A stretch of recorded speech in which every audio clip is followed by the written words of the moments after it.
So we got Frodo here. Frodo is my boy because I think of myself when I first got started in this, I use the analogy of Frodo Baggins.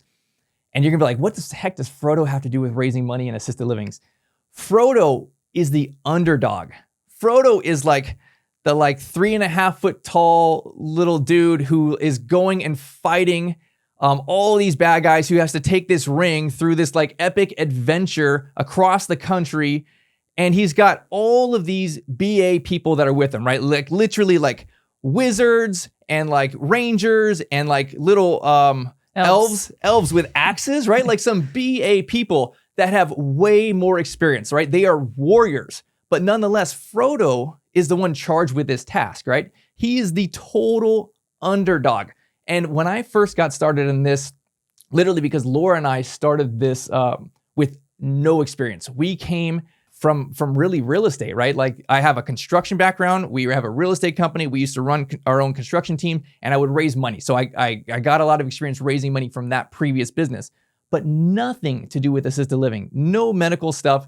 And we jumped into this saying okay, well, I guess we're going to figure it out. We have some experience that we can roll over. Laura's great at talking to people and I'm good with numbers. So let's figure this thing out.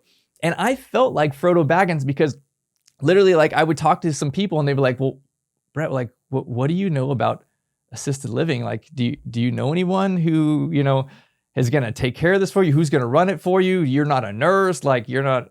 And I was like, I don't know. I'm going to figure this out, right? I got kicked in the face a lot and I had to figure this out. So I think that it is okay to be totally nervous and uncomfortable about this situation. If you are looking at this screen and you think I am Frodo, I felt that way in 2018. It is completely okay to feel like that. And so I want you to know that it is okay to be uncomfortable, but it is not okay to not do anything about it. The only reason Laura and I were successful is because we were told no a bunch of times.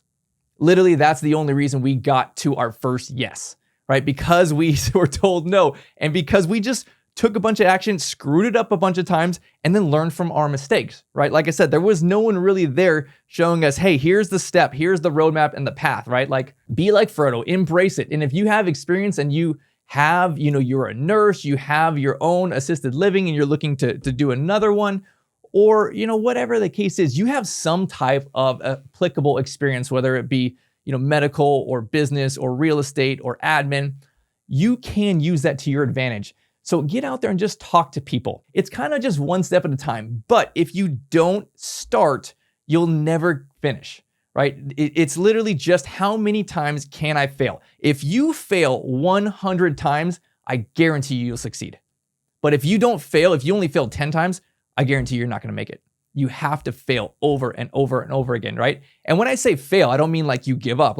You just got a knockdown, right? You got knocked down, you got your butt kicked, something happened, someone told you no, they slammed your door in your face, you posted on social media and they said, no, you'll never do that. Who cares, right? Get up, do it again. Wherever you are at, you are literally starting your journey right now. You are here with me on a call talking about raising money for assisted living, which literally means you have taken action. If this is your first step, this is your first action, right? Hey, just finish the call and tag me and say, hey, thanks, Brett. I just, learned about assisted living investing or whatever you want to say. Post on there, post something saying, it is my goal, it is my dream, whatever it is, to open my own assisted living mansion, right? And it's literally just taking baby steps. And then from there, literally okay, I'm out front of this gross, smelly facility. And you know what? I'm tapping a selfie and I'm going to say I'm going to do it way better than these guys, right? It stinks when you go in there. Let me share my heart. People are attracted to your heart.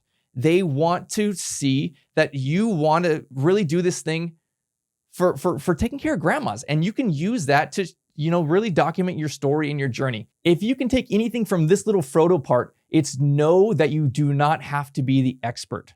You don't have to have all your ducks in a row. When I started, I did not know anything that I'm going to talk to you about tonight, but I still started. And the only reason I learned everything that I know now is because I started and I just started documenting my journey. I just started sharing what we were doing and it was nothing special. It was literally hey, I'm on a plane going to Texas. I don't know anything about assisted living, but apparently we are trying to move our family to Texas because, this is our goal. We want to take care of our own grandma and do these kind of things. So share whatever your why is and do it consistently.